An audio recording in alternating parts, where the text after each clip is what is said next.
এবং আখিরাতে এই মেহমানদারি দিবেন। বরজখের হায়াত যেটা, এটাও বরজখের হায়াতটাও অস্থায়ী। এখান থেকে আবার আখিরাতের আলমে যেতে হবে। সেখানে দুই দল হবে, একদল জান্নাতি হায়াত পাবে আর একদল দোজখে বলে থাকবে। যারা জান্নাতে যাইব তারা হলো মূল সফল বান্দা। দুনিয়ার হায়াত তারা কাজে লাগাইছে, তাদের আল্লাহ জান্নাত দিয়ে দিব, চিরদিনের জন্য জান্নাত দিবে। যেহেতু দুনিয়া থাকার জায়গা না, জামু হলো বরজখে, জামু হলো আখিরাতে আল্লাহর সামনে, যেখানে আমাকে জিজ্ঞাসাবাদ করা হবে দুনিয়ায় যা যা আল্লাহ দিছে এগুলো কেমনে ব্যবহার করেছি, যত নিয়ামত আল্লাহর ভোগ করছি এগুলো আমাদের জিজ্ঞাসাবাদ করা হবে আখিরাতে। সুম্মা লাতুসআলুন্না ইয়াউমাইযিন আনিন নাঈম। যত নিয়ামত আল্লাহ দিছে সব নিয়ামতের জিজ্ঞাসাবাদ আছে, এগুলো যেখানে হবে ওইটার চিন্তা যারা করবে তারা হলো আসলে চালাক চতুর। বেকুব কারা? যারা কবরের দিকে যাইতেছে, মরণ তার কাছে আইতেছে, কিন্তু সে খালি দুনিয়া বানাইতেছে, বাড়ি গাড়ি ইজ্জত এগুলো নিয়ে চিন্তায় আছে, কিন্তু কবরের চিন্তা নাই, হাসরের চিন্তাও তার নাই। নাস্তিকদের কাজ হলো মুমিনের হৃদয় থেকে কবর হাসর সরায় দেওয়া, স্রষ্টার ফিকির সরায় দেওয়া। আর আলেমদের কাজ হলো মুমিনের হৃদয়ের ভেতরে কবরের ফিকির হাসরের ফিকির ঢুকায় দেওয়া। এটা আলেমদের দায়িত্ব। নবীরা এই কাম করছে যে তুমি মরবা, তুমি যেখানে যাবা ওইদিকে তাকাও। কদম সুয়ে মরকদ নজর সুয়ে দুনিয়া, কদম সুয়ে মরকদ নজর সুয়ে দুনিয়া, কিধর জানা হে और किधर देख रहा है। যাইতেছে কবরে কিন্তু চেয়ে রইছে উপরে, দুনিয়ার দিকে তাকায় রইছে না, তার নজর ফিরায় দেওয়া, কবরে তাকাও, কবরে তাকাও, যাইতেছো যেখানে সেখানে তাকাও। আমি রোগী দেখতে গেছি হসপিটালে, প্যারালাইসিসের রোগী, এক সাইড অচল, এক হাত নড়ে না, এক পা নড়ে না। যায় দেখি যেটা নড়ে চড়ে এটা দিয়ে রিমোট টিপতেছে আর চ্যানেল পাল্টাইতেছে। আমি বললাম একটা কবরে গেছে গা, আর একটা বাকি আছে, অর্ধেক গেছে গা, এটুক লাশ হইছে, এটুক লাশ অচল অচেতন, চিমুট দিলে ব্যথা পায় না, এটা অচল হয়ে গেছে, এটি মরে গেছে। এক সাইড জীবিত আছে, এটা দিয়ে চ্যানেল পাল্টায়। कदम सूए मरकद नजर सूए दुनिया, किधर जाना है और किधर देख रहा है। বললাম কাকা মুরব্বী, এটা ঠিক না, আপনি কি লেগে এটা টিপতেছেন? এই যে নেন তসবিহ দিলাম, এটা টানেন আর বলেন আল্লাহ আল্লাহ আল্লাহ। একটু পরে কবরে গেলে আপনাকে জিজ্ঞাসা করা হবে মার রব্বুকা, তোমার রব কে, জিজ্ঞাসা করা হবে। ওই প্রস্তুতি নেন। আমাদের ওই চিন্তা ভাবনা নাই, আমাদের এই চিন্তা নাই, কিন্তু 1.25 লাখ সাহাবীর এক চিন্তা, এক ধান্দা যে কবরে যেন গুনাহ না যায়। এই কারণে কারোর গুনাহ হইলেও সে তওবার লেগে পাগল হয়ে গেছে, খালি কবরের চিন্তা করছে, আখিরাতের চিন্তা করছে। কারণ ওইটাই হলো আসল, আখিরাতটাই দামি, আখিরাতটাই স্থায়ী। ওয়াল আখিরাতু খায়রুম ওয়া আবকা। দুনিয়া অনুত্তম, আখিরাত উত্তম। দুনিয়া অস্থায়ী, আখিরাত স্থায়ী। বলেন আখিরাত স্থায়ী। স্থায়ী জায়গার চিন্তা করব না, স্থায়ী জায়গার চিন্তা করতো সাহাবায়ে কেরাম। এক সাহাবী আল্লাহর রাসূলকে খুশি করে আলাইছে, কোনোভাবে খুশি করছে, নবীর দুশমনকে হত্যা করেছে, নবী খুশি হয়ে গেছে। তো খুশি হয়ে আল্লাহর রাসূল বললেন, আমি তোমার উপরে খুশি হয়ে গেছি, তোমার কি লাগবে, কি চাও, তুমি যা চাইবা আমি তোমাকে তাই দিব। অনেক সময় বাপ সন্তানকে বলে কি চাও, খুশি হয়েছি একটা কিছু চাও, যা চাইবে তাই কিনে দেবো। জামাই বউরে কয় তোমার উপরে আমি খুশি, কি লাগবো কও দেই। ঠিক না? আল্লাহর রাসূল নিজের সাহাবীকে বলতেছে আমি তোমার উপরে খুশি হয়ে গেছি, কি লাগবে, কি চাও, কি যা চাও তাই দিব।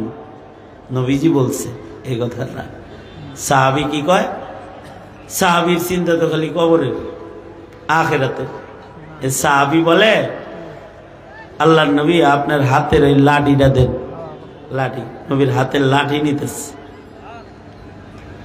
নবীর হাতের ছোঁয়ার জিনিস লাঠি, এটা নে, নবীর হাতের জিনিস, এটা নিউ, এটা দেন আমারে, লাঠি দেন। আল্লাহর রাসূল হায় হায় এই ছোট জিনিস নাও, দিলাম। এটা চাইছে ছোটটা, আবার কোন সাহাবী বড়টাও চাইছে। আর এক সাহাবী আছে, এই সাহাবীও নবীজিরে খুশি করে আলাইছে, কোনোভাবে খুশি করছে। নবীজি বললেন যে তোমার উপরে আমি খুশি, কি চাইবা চাও, যা চাইবা দিমু। এই সাহাবী আবার ওই ছোট জিনিস চায় না, এটা বড়টা চাইতেছে। এ কয় রিফাকাতুকা ফিল জান্নাহ, আমনের লগে জান্নাতে রেফাকাত চাই, আপনার সাথে জান্নাতে থাকতে চাই, এটা চাই।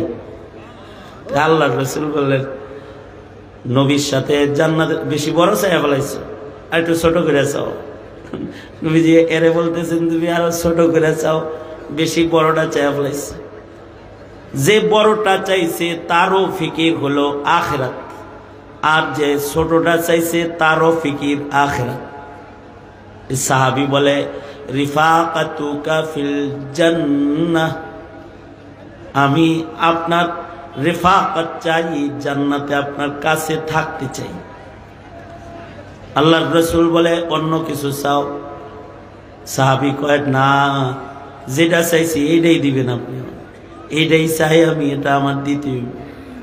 আল্লাহর রাসূল বলেন ঠিক আছে দিয়ে দিলাম, কিন্তু কাছে যদি থাকতে চাও, যদি বেশি কাছে আমার নিকটে থাকতে চাও, তাহলে আলাইকা বিকাসরাতিস সুজুদ, বেশি বেশি সেজদা দিবা। জীবনে সেজদা যত বেশি হবে তত আমার নিকটে থাকবে। আল্লাহু আকবার বলেন। যত সেজদা বেশি হইব তত আমার কাছে থাকবা। আমরা তো এই জিনিস বুঝি না, এ কারণে আমরা নামাজ পড়ি না, আমাদের নফল নামাজ নাই, আমাদের তাহাজ্জুদ নাই, আমাদের আওয়াবিন নাই, আমাদের ফরজ আদায় নাই। এই যুগের মুসলমানের নামাজ তো শুক্রবারে 2 রাকাত। আপনারা না, আপনারা সবাই খুব ভদ্রলোক। এই যুগের মুসলমানের নামাজ হলো ঈদের নামাজ। অনেকেই আছে শুধু ঈদের নামাজ ছাড়া আর নামাজ পড়ে না। আবার অনেকে আছে জানাজার নামাজও পড়ে না, কিন্তু মুসলমান, জানাজাও পড়ে না। আমি এক জানাজায় গেছি, জানাজা পড়াইছি আমি, একটা চেয়ারে বইয়া রইছে, পায়ের উপরে পা উঠায়া, ভদ্রলোক। আমি ভাবলাম মাইয়িত তারে কাফেররাও মোহব্বত করে রে, মুসলমান তো জানাজায় আইসে, কাফেরও আইসে চেয়ারে বইয়া রইছে। আমি কাছে গেছি, যা নাম জিজ্ঞাসি, নাম যা কইল মুসলমানের নাম, সুন্দর একটা নাম। তাই বললাম ভাই জানাজা পড়লেন না কেন? আপনারা হুজুররা খালি পেছ লাগান, জানাজা তো 2-4 জনে পড়লে সবার উপরে আদায় হয়ে যায়। মানে হে আমারে শিখায় হালাল কিফায়া, এটা আমার উপরে জরুরি না, আমার পক্ষ থেকে আপনারা পড়ছেন, হয়ে গেছে। আমি বললাম ঠিক আছে, হালাল কিফায়া হয়ে গেছে, ঠিক আছে। তো কিন্তু নবী যে জানাজার একটা সওয়াব ঘোষণা করছে, অফার, সেটা হলো একটা জানাজা কেউ পড়লে তাকে আল্লাহ 1 উহুদ পাহাড় পরিমাণ সওয়াব দান করবে। এটা কই পাইবেন আপনি? যে একটা জানাজা পড়বে তাকে আল্লাহ 1 উহুদ সওয়াব দান করবে, 1 উহুদ পাহাড়ের সমান সওয়াব। তো একজনে কয় হুজুর এর লগে আলাপ করে লাভ নেই, ওযু জানে না, ওযু করতে হইব না জানাজা বললে, ওযু জানে না। এতটা দিন থেকে দূরে, যারা দিন থেকে এত দূরে তারা জান্নাতে তাহলে নবী থেকে কত দূরে হবে। আর যাদের জীবনে সেজদা বেশি তারা নবীর কাছে থাকবে। আলাইকা বিকাসরাতিস সুজুদ, এটা সাহাবায়ে কেরাম বুঝতেন।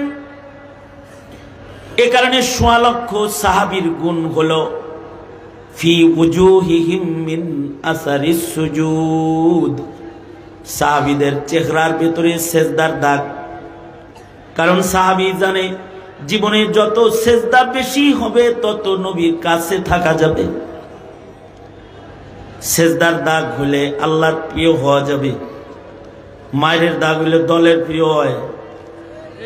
মায়ের দাগ, একজন আমার কাছে কয় হুজুর আমার হাত নিছে নিয়ে কয় দেখছেন হুজুর এই যে গুলি ভিতরে আছে, এই যে চাইনিজ কোরালের কোপের দাগ, এই যে রামদার কোপের দাগ। কয় হুজুর 10 বছর পরে বাইরেছি।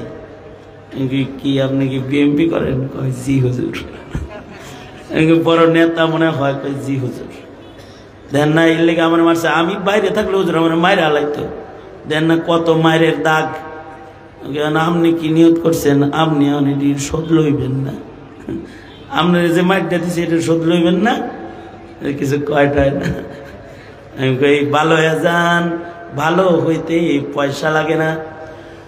গণতন্ত্র নামক কুফরি মতবাদের দাসত্বের দাগ লয়া কবরে যাবেন না।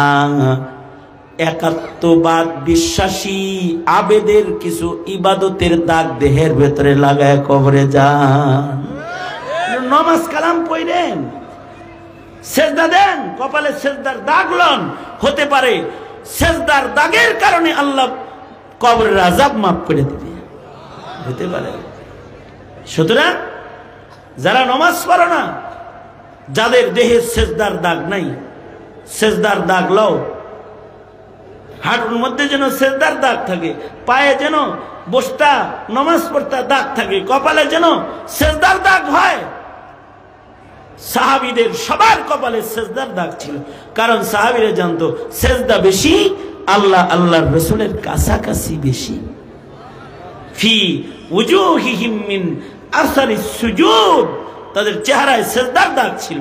কেন এত সেজদা দিত? কারণ সেজদা দিলে জান্নাতের চাবি হইব, নামাজ পড়লে জান্নাতের চাবি হইব, সেজদা দিলে নবীর কাছে জান্নাতে থাকা যায়। আখিরাতের ফিকির। সাহাবী কয় আপনার হাতের লাঠিটা দেন, এটা চাই আমি। তো নবীজি লাঠি দিয়ে দিচ্ছে। সাহাবী এই লাঠি নিয়ে বাড়ি চলে গেছে। এটাকে মখমলের কাপড় দিয়ে পেঁচায়া, আতর গোলাপ মাখায়া এটা লইয়া বৈশা নিজের স্বজনদের ডাকছে। ডাইকা নিজের ছেলে মেয়ের বলে, আমি একটা বেআমল মানুষ, আমার আমল নাই, আমল দিয়া রবের আযাব ঠেকানোর মতো আমল আমার নাই।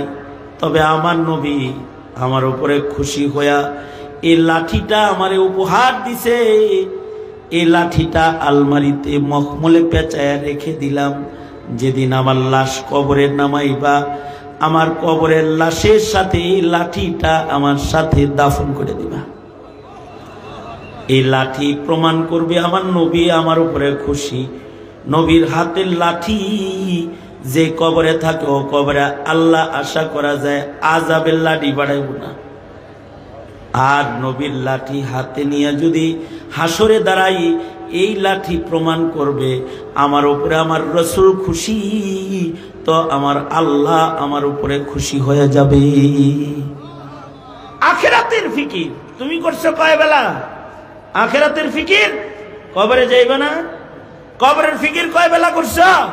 দলের ফিকির তো অনেক করছো, চান্দাবাজির ফিকির তো অনেক করছো, ইবাদতের ফিকির করছো। কোন জায়গায় গেলে চান্দা লওয়া যায় ধান্দা করছো, ভালো হয়ে যাও। কারণ মুসাফির খানায় আসো, মরতে হইব, কবরে যাইতে হইব, ঠিক কিনা? তো ইয়ারই দরকার আছে না নাই? তো ইয়ার হও। ওয়াজের উদ্দেশ্য কি? এই এত বড় সম্মেলনের উদ্দেশ্য কি?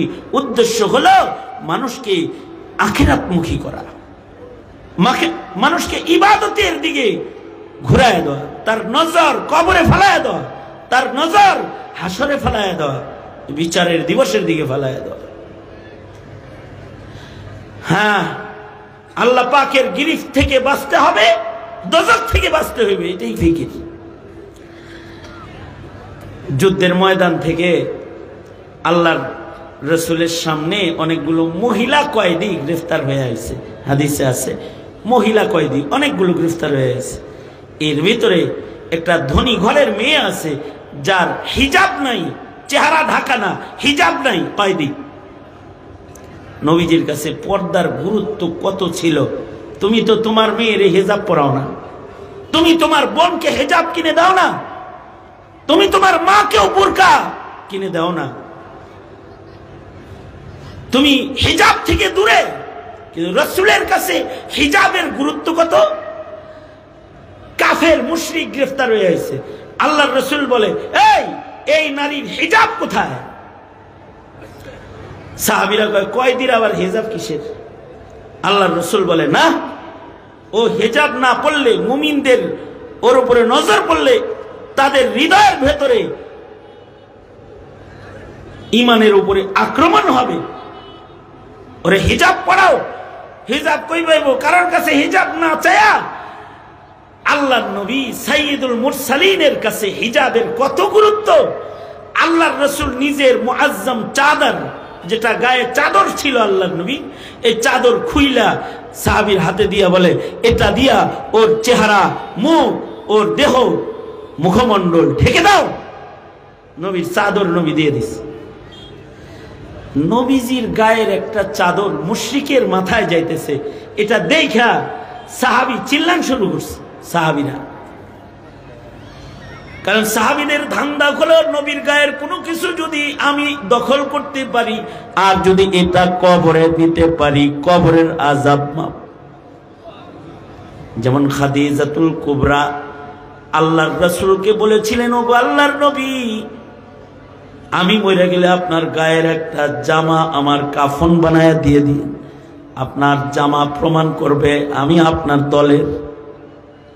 সাহাবীর চিন্তা হলো নবীর গায়ের মুআজ্জম চাদর, এটা আমি দখল করতে পারলে কবরে দিতে পারবো, যদি মুশরিকের মাথায় গেল গা। আল্লাহর রাসূল বলে দাও তার মাথায়, আমি তারে চিনি। নবীজি চাদর দিয়া ঢাইকা দিলে তাকে জিজ্ঞাসা করলেন, এই মেয়ে তুমি কি হাতিম তায়ের কন্যা না? আরবের মশহুর দানবীর হাতিম তায়ের মেয়ে তুমি না? জি আল্লাহর নবী, আমি হাতিম তায়ের কন্যা। আল্লাহর রাসূল বললেন, তুমি একটা সম্মানিত মানুষের কন্যা, আরবের মানুষ যারা সম্মান করত তার মেয়ে তুমি। যাও, এই সম্মানে তোমার জেল মাফ করে দিলাম, তোমারে মুক্তি দিয়ে দিলাম। মেয়েটা বলে, আল্লাহর নবী একা যাবো না, আমার বান্ধবীদের আমার সাথে দিলে আমি জেল থেকে বাইরম, তাছাড়া বাইরম না। আল্লাহর রাসূল হেসে দিয়ে বলে, তোর বাবাও ছিল সখী, তুইও একটা সখী। তোর বাপ নিজে না খায়া পরে খাওয়াইছে, আর তুই নিজের জেলের চিন্তা না করে বান্ধবীর জেলের চিন্তা করতেছ। তোমার ভেতরেও তো বাবার সাখাওয়াত আছে। ঠিক আছে, যাও, তোমাকে মুক্ত করলাম তোমার বাবার সম্মানে, আর তোমার বান্ধবীদেরকে মুক্ত করে দিলাম তোমার সম্মানে। তুমিও সখী, এর লেগে তোমার বান্ধবীগুলো ছেড়ে দিলাম। তার মানে এখানে একটা সুন্নাত শিখার আছে, করিম ইবনে করিম। নেককার মানুষের আওলাদ ফারজান্দাদেরকে ইজ্জত করতে হয়, এ কারণে আওলাদে রাসূলদেরকে ইজ্জত করতে হয়। এ কারণেই সব মৌলবীর দাম মামুনুল হকের মতো নয়। করিম ইবনে করিম শাইখুল হাদিসের সন্তান, এর একটা দাম আছে। শাইখে চরমনাই ফয়জুল করিম, রেজাউল করিম মূল্যায়ন করতে হয়, কারণ করিম ইবনে করিম ফজলুল করিম রহমতুল্লাহি আলাইহির রক্ত, সম্মান করতে হয়।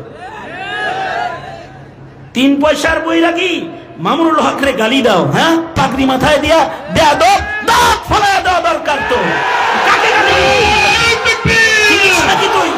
করিম ইবনে করিমের, আস্তে আস্তে রাখেন, করিম ইবনে করিমের ইজ্জত করতে হয়। চিল্লা লাগায়, সাল লাগায়, এটাতে ওই মাল হয়ে গেছে মাথায় তোমার। এবার মোল্লা গালি দাও, নেককারদেরকে গালি দাও, আর নেককারদেরকে আঘাত করে কথা বলো। কেন আঘাত করো? সম্মানী মানুষের সম্মান করা এটা একটি আমল। কোথায় সাদ সাহেব উল্টা পাল্টা কথা কয়, এর কত ব্যাখ্যা আলেমরা দিতেছে। ভালো লাগে না তোমার? তুমি সাদ সাহেবের ব্যাপারে যত বলো, তুমি কাদিয়ানির বিরুদ্ধেও তত বলো না, আলেমের বিরুদ্ধে যত বলো। নবীর ইজ্জতের কথা অত বলো না, সাদ সাহেবের ইজ্জতের কথা যত বলো। যার নবীর ইজ্জত বুঝে আসে না, সে আলেমের ইজ্জত কিভাবে বুঝবে? আর যে আলেমের ইজ্জত বুঝে না, সে শরীয়তই বা কিভাবে বুঝবে? জায়েজ আর না জায়েজই সে কি বুঝবে? সে তো হাউকাউ করবেই। ভালো হয়ে যাও। আল্লাহর রাসূল সাল্লাল্লাহু আলাইহি ওয়াসাল্লাম এই হাতিম তার মেয়েরেও সম্মান করলেন, নিজের মুআজ্জম চাদর দিয়ে দিলেন। কিন্তু আল্লাহর রাসূলের চাদরের স্পর্শে তার পরিবর্তন কি হইল? হাতিম তাহের কন্যা বলে, ওগো আল্লাহর নবী, দুনিয়ার জেলখানার থেকে মুক্তি পাইলাম, কবর হাসরের দোজকের জেলখানার থেকে একটু মুক্তি দিবেন না আমারে? নবীজির সান্নিধ্য তাকে কবর হাসরের চিন্তা করাইয়া দিছে, কালেমা পড়ে ফেলেছে। নবী আর পাইবা না। আলেমদের সোহবতে যখন কেউ যায়, তখন তার ভেতরে ওরকম কবরের চিন্তা ঢুকে, হাসরের চিন্তা ঢুকে, যে কবরে কেমনে থাকবো, হাসরে আল্লাহর আদালতে কিনিয়া দাঁড়াবো। যতক্ষণ পর্যন্ত এই ফিকির হৃদয়ের ভেতরে না ঢুকবে, ততক্ষণ পর্যন্ত আখিরাতের সম্বল উপার্জন দুনিয়ার মাটিতে করতে পারবা না। এ কারণে যেদিকে যাইবা ওই দিকের চিন্তা করো। জাতি আজ দিশেহারা, নাস্তিকদের পিছনে ঘুরে, মুরতাদদের পিছনে ঘুরে, মিশনারিদের ছবলে কবলে পড়ে ঈমান নষ্ট, আখিরাত ভুলে গেছে। নামাজ পড়ে, পাগড়ি পরে, কিন্তু কবর হাসর ভুলে গেছে। কবর হাসর ভুলার কারণে ঘুমন্ত নামাজীদেরকে পিটায় হত্যা করতে পেরেছে। আর হিসাবের চিন্তা নাই, কবরের চিন্তা নাই। অথচ কেউ যদি দুনিয়াতে জুলুম করে কবরে যায়, সাজা ওর কবর থেকেই শুরু হয়ে যায়। সাজা কবর থেকেই শুরু হবে। কবর বিশ্বাস হয় না? বিশ্বাস না হলে ময়রা, তুমি ময়রা টেস্ট করো, কবর বিশ্বাস হয়ে যাবে। যখন আইনুল ইয়াকিন হবে, দেখবার সচক্ষে কবরে বর্জক, তখন বিশ্বাস হবে। এখন তো ইলমুল ইয়াকিন, আলেমরা কয়, কোরআন হাদিস দিয়ে কয়, বিশ্বাস হয় না। আইনুল ইয়াকিন যেদিন হবে, আল্লাহ বলেন ওই দিন তোমাদের সব চোখের সামনে তোমরা দেখতে পাবে।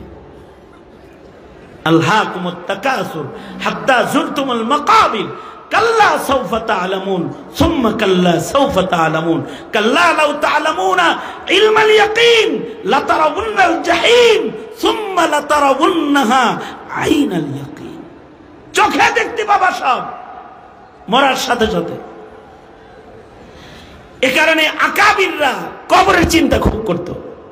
কবরটা কোন জায়গায় হইব, কবরের ভিতরটা কেমন হইব, কবরে আমি কি করব, কবরের মাটি আমার সাথে কি আচরণ করবে, এগুলা চিন্তা করত খুব বেশি। এ কারণে সাহাবায়ে কেরাম কবরে আল্লাহর কাছে ইবাদতের মওকাও খুঁজছে। কবরের ইবাদতে কোনো সওয়াব নাই, কিন্তু তারপরেও সাহাবী বলতো দোয়ার ভিতরে, ওগো আল্লাহ, কোরআন পড়া তৃপ্তি মিটে নাই, কবরে আমাকে কোরআন পড়ার সুযোগ দিবেন। রেওয়ায়াতে আছে সাহাবী মারা যাওয়ার পরে কবরের ভিতর থেকে কোরআনের আওয়াজ বাইরে আইতো, সে কবরে কোরআন পড়ে। আমাদের এক বুজুর্গ সাবিত বুনানি রহমাতুল্লাহ আলাইহি, উনি দোয়া করতেন, আল্লাহ, নামাজ পড়া তৃপ্তি মিটে নাই, কবরে আমি আমার কবরটা ইসরাফিলের বাসু পর্যন্ত মসজিদ চাই, মুসাল্লা হিসেবে চাই, নামাজ পড়তে চাই ওখানে। তো হিলিয়াতুল আউলিয়াতে আছে, বৃষ্টির পানিতে ওনার কবর ভেঙে গেছে, ছিদ্রি হয়েছে, দেখে সাবেত বুনানি উনি দাঁড়ায় দাঁড়ায় নামাজ পড়তেছে। মালিক ইবনে দিনার রহমতুল্লাহ আলাইহি হাম আসর হাম ওমর বুজুর্গ ছিলেন, কবরে নামাজ পড়তেছে। আর কেউ যদি আকাম করে, আকাম করলে আকাম করার শাস্তি কবরের ভিতর থেকে স্টার্ট হয়ে যায়। জালালউদ্দিন সুয়ুতী রহমতুল্লাহ আলাইহি কবরের হালতের ঈমান ঠিক করার জন্য আলাদা কিতাব লিখছেন। তাফসীরে জালালাইন তো লিখছেনই, আলাদা কিতাব লিখছেন, শারহুস সুদূর ফি আহওয়ালিল মাউতা ওয়াল কুবুর, জালালউদ্দিন সুয়ুতীর লেখা কিতাব। সেখানে জালালউদ্দিন সুয়ুতী লেখেন, বাগদাদ থেকে একটা কাফেলা মক্কায় যাইতেছে হজে। রাস্তার মাঝখানে হজের কাফেলার এক হাজি মারা গেছে। হাজিরা তার কবর খনন করছে, কিন্তু কবরের ভিতরে কোত্থেকে যেন সাপ আসে খালি। লাশ সরায় নিয়ে দ্বিতীয় জায়গায় নতুন কবর খনন করেছে। আল্লাহর কুদরত, সেখানেও কবরের নিচ থেকে সাপ আইসা কবরে শুয়ে পড়ছে। লাশ সরায় 3 নাম্বার জায়গায় আবার কবর খনন করেছে, সেই কবরের ভিতরেও সাপ আইসা শুয়ে পড়ছে। একই ঘটনা বাইহাকি রহমাতুল্লাহ আলাইহি শুআবুল ঈমানের ভিতরে আনছেন। এটা ইবনে আব্বাসের আমল ছিল। এটা হাজিরা আব্দুল্লাহ ইবনে আব্বাসকে যা বলে, ওগো আব্দুল্লাহ ইবনে আব্বাস রাইসুল মুফাসসিরিন, এক মাইয়িতের জন্য 3টা কবর খনন করেছি, 3 কবরের ভিতরে খালি মাটির নিচ থেকে সাপ আইসা শয়। মাইয়িতের দাফন কর্ম কোন জায়গায়? আব্দুল্লাহ ইবনে আব্বাস বলে, দুনিয়ার যেখানেই তাকে দাফন করো, এটা সাপ না, এটা তার পাপ। দুনিয়াতে যা আকাম করছে এটা কবরে আইসা যায়। সুতরাং নতুন আর কোনো কবর খননের দরকার নাই। এই 3 কবরের যে কোনো এক কবরের ভেতরে লাশ নামায় দাও। হাজিরা লাশ নামায় দিতে কবরের পারে গেছে, সাপ গর্তের ভেতরে ঢুকে গেছে। এবার লাশ নামাইছে, কিছু সময় পরে সাপ আইসা লাশটাকে পেঁচায় ধরছে। আব্দুল্লাহ ইবনে আব্বাস বলে, এটা তার গুনাহ, ওই গুনাহ যে গুনাহ থেকে সে তওবা করে নাই। গুনাহ থেকে তওবা না করার কারণে গুনাহ তার কবরে গেছে। সেই কবরে যাওয়ার সাথে সাথে তার গুনাহ তাকে লেপটায় ধরছে। এই মৌলবীদের সামনে যারা আইসা বসো, তওবার নিয়ত করে বসবা। জিন্দেগীর গুনাহ কবরে নিয়ে যাও না। পয়গম্বরদের কাছে যে উম্মত তওবা করত, নবী আর আসবে না, মৌলবীরাই তোমাদেরকে তওবার জন্য আহ্বান করবে। যেখানে আলেম আসবে সেখানে মৌলবীর সামনে বসে তওবা করবা, বিনে বিনে কামবা। তোমার গুনাহ যেন তোমার কবরে চলে না যায়। কারণ তোমার কবরে তোমার ছেলে মেয়েও যাবে না, তোমার মালও যাবে না, তোমার দৌলত যাবে না, তবে তোমার সওয়াব যাবে, তোমার পাপাচার তোমার কবরে চলে যাবে। এগুলো কবরে যাবে তোমার। জালালউদ্দিন সুয়ুতী রহমতুল্লাহ আলাইহি আরেক হাজির কথা লিখছেন যে এই হাজিও রাস্তায় মরছে, হাজিরা তারে দাফন করবে, কোদাল নাই, কবর খনন করতে হইব না, কোদাল বেলচা এগুলো নাই। পাশে গ্রামে গেছে কোদাল আনতে, মহিলা একটা কোদাল দিয়ে ময়লা সাফ করে। হাজিরা কয়, কোদালটা দিবেন, একটা মাইয়িত দাফন করব, নেন, কিন্তু শর্ত ওই মরুভূমিতে যায় আমি কোদাল আনতে পারবো না, বাড়ি দিয়া যায়। ঠিক আছে, যে কবর খনন করছে। সুয়ুতী রহমতুল্লাহ আলাইহি লেখেন, লাশ কবরে নামাইছে, দাফন শেষ করছে, কিন্তু ভুলে কোদাল কবরের ভিতরে রাখা আইছে। মাইয়িত তো দাফন করছে কোদালও দাফন করছে। কবরের পাশে দাঁড়ায়া এবার চিন্তা করে যে কোদাল যে দাফন করে এলাম, বেডিরে দিমু কি এখন? তো একজনে কয়, মাটি সরা, কোদাল উড়া। মাটি সরাইতে কেবল মাটি সরাইছে, আর তাকায়া দেখে যে এই মাইয়িত রে মাটিতে চাপ দিয়ে ধরছে, আর সে চিৎকার করতেছে, আর তার হাত গলা কোদালের ভেতরে আগুনের রশি দিয়া বাঁধা হয়েছে। যে কোদাল আগুনের রশি দিয়া বাঁধা রাখছে, এটা উঠাইব কেমন? ভয়ে কবর বন্ধ করে দিয়া হাজিরা ওই মহিলার বাড়িতে যায় বলে, তোমার কোদালের দাম কত? এত। এই যে নাও, 4 গুণ দিয়া গেলাম। কোনো কারণে কোদাল তোমাকে দিতে পারবো না, কেন দিতে পারবো না তা বলতে পারবো না। হজে চলে গেছে, হজ থেকে ফেরত এসে এই হাজির এই মাইয়িতের বউরে জিগাইতেছে, তোমার স্বামী রাস্তায় মারা গেল, কবরে রাখলাম, কিন্তু তার কবরে এই অবস্থা, এমনি এমনি এগুলো আমরা দেখছি, এটা কেন হলো? তুমি কি তার কোনো অপরাধ জানো? এর মাইয়িতের বিবি বলতেছে,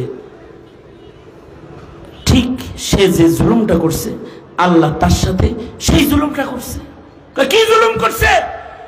সে জুলুম করেছে হলো তার পার্টনারকে মরুভূমিতে নিজের হাতে হত্যা করে দাফন করছে, যে কুদাল দিয়ে দাফন করছে ওই কুদাল সুদ্ধা তার কবরের ভেতরে দাফন করে রেখাইছে। আল্লাহ তাআলা তার জুলমের সাজা যেমন করছে তেমন তাকে দান করেছে। যারা টেটা দিয়া মানুষ মারছ, বাইরে মানুষ মারছ, তোমাদের কবরে খালি কাফন যাবে না, যেরকম ডান্ডা দিয়া মানুষ মারছ ওইগুলো যাবে। তওবা করো আল্লাহর কাছে, ওইগুলো যাবে। জুলুম করো না, জুলুম কবরে চলে যায়, কবরের চিন্তা করো।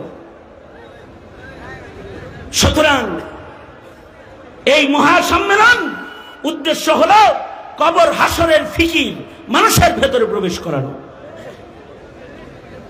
সুতরাং আর গুনাহ করব না ইনশাআল্লাহ। বলেন, জোরে আওয়াজ করে বলেন ইনশাআল্লাহ। জোরে বলেন, নারায়ে তাকবীর। বলেন আমার সাথে, ইয়া আল্লাহ। হাত তোলেন, সোজা করেন, বলেন ইয়া আল্লাহ, ওয়াদা করিতেছি আর কোনদিন নামাজ কাজা করব না, জুলুম করব না, হারাম খাইব না। জোরে বলেন, হারাম খাইব না। আলেমদের সাথে থাকবো, জালেমদের লগে থাকবো না। এই যারা জুলুম করে তাদের লগে থাকবি, কাদের সাথে থাকবি? বলো তাইলে, আলেম ওলামা যেখানে, আরো জোরে চিল্লায় আওয়াজ করে বলো, আলেম ওলামা যেখানে, আলেম নাই যেখানে, আমরা নাই সেখানে, আলেম ওলামা যেখানে, আমরা আছি সেখানে। ইনশাআল্লাহ, মনে থাকবে তো ইনশাআল্লাহ। দোনো হাত উপরে তোলেন।